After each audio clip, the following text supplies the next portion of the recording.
Hello my dear friends, you're on the Military Summary channel, and today we will discuss the situation in Ukraine on the 12th of July of 2025. Today we have lots of very interesting updates, so let's start. And this video we're going to discuss once again massive drone and missile strike that took place during the previous night. By the way, before we started making this video, the Russians launched another wave of attack, and most likely this wave during this upcoming night is going to be also one of the biggest ones. So this is the map of the previous attack between the nights between the 11th and the 12th of 2025. Of July of 2025, and here we can see the roads, approximate roads of Russian drones and Russian missiles. As you can see, the Russians attacked just 5 territories: the city of Kharkiv, the city of Kiev, and the western part of Ukraine. We're talking about the cities of Lutsk, Lvov, and Chernovtsi. So the Russians were trying to attack and to destroy Ukrainian facilities, military facilities, and the recruitment centers. We have additional information about the city of Chernovtsi. There were lots of explosions recorded. The Russians are saying that they attacked some facilities, military facilities, and the recruitment centers. Furthermore, according to information we have, the Russians attacked the city of Lvov. This is the most western, let's say, region, the most western capital of the regions of Ukraine. And in this city, the Russians attacked the factory of Electron. And these are the consequences of this attack. The Ukrainians also used this factory for military purposes. We're not saying that the Russians destroyed this factory completely. Maybe they managed to damage this, but to destroy this factory completely, the Russians need to attack this area probably 4, 5, or 6 days in a row. When talking about the settlement of Lutsk, the Russians attacked the factory of Metro. So this area, this factory, the Ukrainians used to repair their missiles and to provide additional services for Ukraine aircrafts. And this is the moment how the Russians attacked this factory. So as for now, we don't know for sure whether the Russians managed to deal significant damage. Once again, if the Russians want to deal damage, they need to attack all these cities probably 1, 2, 3 weeks in a row every single day. And this is exactly what the Russians are doing. At the same time, the Ukrainians published this video, very interesting video and very interesting technology. This is the first footage of combat work inside the combat module, let's say, of the Skynex. And this air defense system was designed to destroy Iran drones. And here we can see exactly the process how the Ukrainians were bringing down Russian drones in the western part of Ukraine. And in this footage, shows the process of the operation of these munitions with remote detonation near flying drones. It is known that the Ukraine armed forces received from 2 to 4 of these systems. So very interesting technology, obviously due to the fact that the Russians are producing more and more drones, Iran drones, which means that Ukrainians will invest more and more money in air defense systems of this type. Now let's move further. Once again, this upcoming night, we're going to see another massive missile and drone strike. The Russians will try to deal another significant devastating damage. The Ukrainians once again reported that during the previous night, the Russians used 623 air targets, in total missiles and drones. So this night might be the same, could be the same for the Ukrainians. Now let's discuss the situation on the ground. And first, let's talk about the Zaporizhzhia direction, where the Russians continue their offensive operation. During the previous 24 hours, the Russians managed to improve their positions significantly in the southern part of the settlement of Plavny. Here we can see how the Russians improved their positions, and basically they secured the entire southern part. And the Russians continue offensive.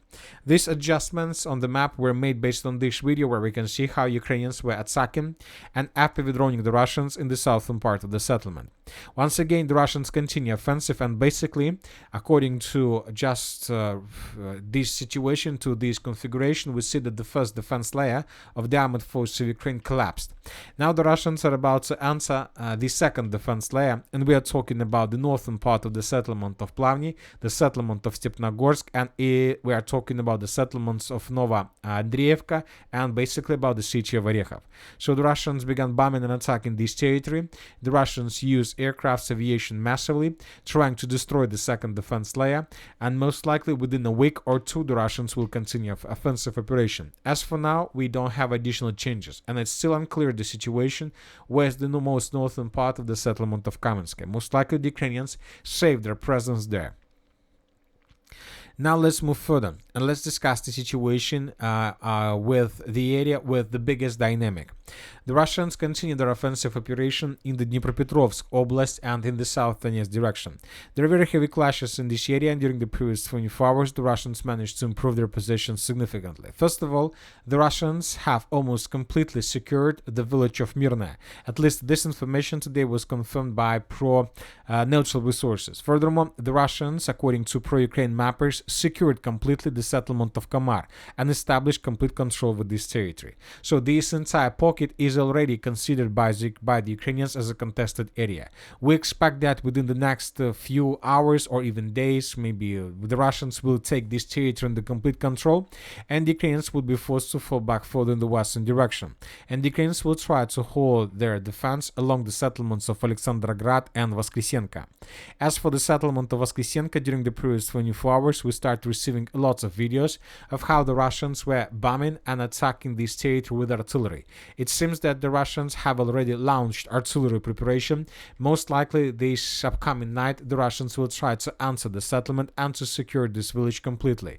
Furthermore, several pro-Russian resources have already colored the territory of the settlement under complete Russian control, as for now without proofs. Furthermore, the Russians continue their offensive operation in the northern direction, and currently there are very heavy clashes for the settlement of Novokhatskaya. This video, for example, was published by the Ukrainian sources, and in this video we can see how Ukrainians were attacking Russians. For example, in this moment we can see how two Russian soldiers entered one building, and then two more soldiers entered another building, and then the Ukrainians began bombing and attacking this territory with FPV drones. So, which means that the battle for Novokhatskaya is ongoing. There are very heavy clashes, and this upcoming night is going to be is decisive, obviously both for the Russians and for the Ukrainians. Furthermore, several pro-Russian resources reported that another village in this area, like Grushevska, was already taken by the Russians and secured. So this is very important direction because the Russians are about to establish complete control over the settlements of Zeleny Gai, Novokhatskaya. The Russians have already answered this territory, and Grushevskaya. This will allow the Russians to continue offensive operation further in the northern direction with the purpose to answer the settlement of Ivanovka and then to move further in the northeastern direction to attack the settlement of Novopavlovka. So as for now, I'm not sure that the Russians are going to do this exactly tomorrow or the day after tomorrow. It seems that the Russians are trying to stick to the border between the regions, between Dnipro and Donetsk regions. The Russians are trying to avoid crossing the border. It seems that they first want to secure the Donetsk region itself completely, and only then to make this decision whether to move further deep inside of the territory of Ukraine or not. Now let's discuss the situation in the Pokrovsk direction, and the biggest updates are coming from the eastern flank. The Russians managed to break through Ukraine defense several days ago and to enter the settlement of Novoekonomichne, but since that moment we haven't received anything that can confirm additional progress on the ground. As for now, the Russians are focused to improve their foothold to the east of the city of Pokrovsk, and the Russians are trying to advance in the western directions towards the villages of Fedorovka and Zatishek. Furthermore, the Russians are moving in the northern direction with the purpose to secure the villages of Novotoretsk and Boykovka. During the previous 24 hours, we have changes here, so let's compare the map between the dates. This is the situation by the end of the 11th of July, and this is the situation by the end of the 12th of July. The Russians secured around 50% of Novotoretsk, and the Russians are moving further in the northern directions towards the villages of Volodimirovka and Pankovka.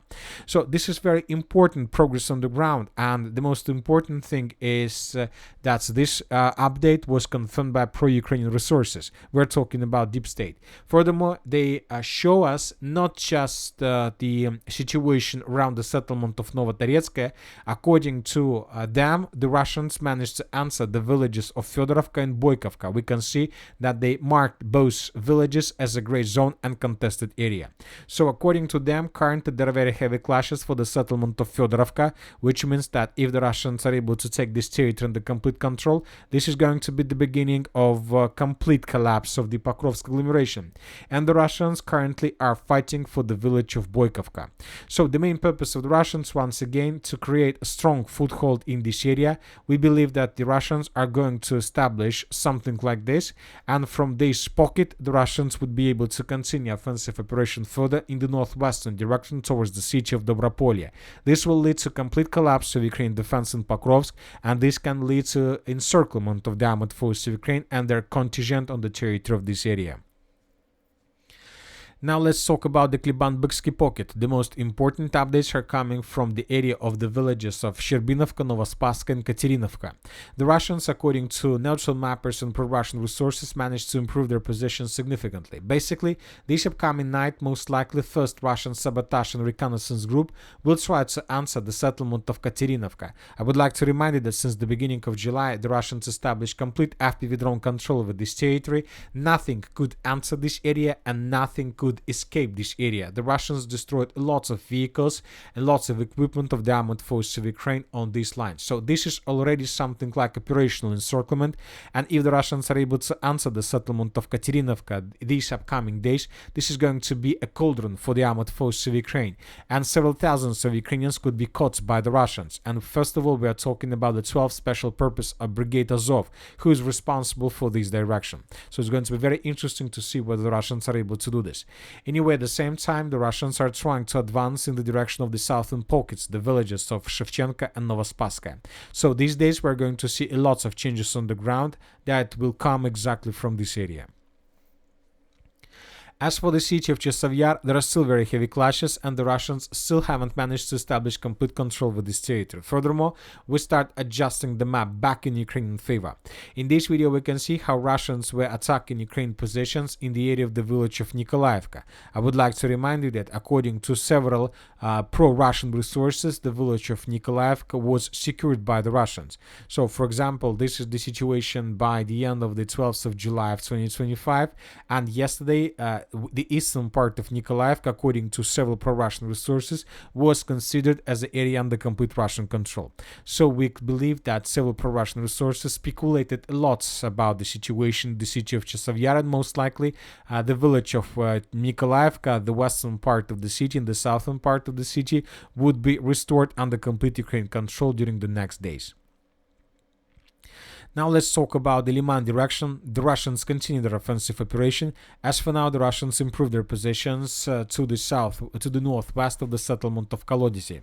Just yesterday, the Russians secured the village of Zelena Dolina, and today we got additional changes on the ground. The Russians are planning to move further in the southern direction with the purpose to establish complete control over these intersections of roads. If the Russians are able to do this, then the village of Kolodisi would be caught in cauldron by the Russians, and the Ukrainians would be forced to fall back, or otherwise they would be taken by the Russians with heavy losses. Furthermore, the Russians continue their offensive operation in the northeastern part of Kharkiv Oblast. The Russians improved their positions in the direction of Khatnya. This video was published by the Ukrainian sources, and here we can see the several episodes of very heavy clashes along tree line. This episode was geolocated. This episode took place exactly in this area, and based on this video we came to the conclusion that most likely the Russians are planning to move further deep inside of the Kharkiv Oblast with the purpose to establish complete control first over the settlement of Khatnya. The Russians need some village or some town where they will be able to concentrate forces for further offensive, and most likely they chose the village of Khatnya as the base for further offensive deep inside of the territory of Kharkiv region. As for the Sumy direction, during the previous 24 hours, we haven't received anything. When talking about changes on the ground, there are very heavy clashes for the settlement of Kondratovka. The only important update is that several pro-Russian resources reported that Ukrainians abandoned the village of Yunakiivka completely. So, according to some pro-Russian resources, during the next several days, the Russians will announce complete control over the village of Yunakiivka. If it happens, obviously this can resume, and this can allow the Russians to resume their offensive operation further deep inside of the territory of the Sumy region. And that's it for today. Military Summary channel reminds to condemn any violence in the world. Thank you for watching, subscribe to my channel, put your likes, join my Patreon, and have a good day. Bye bye.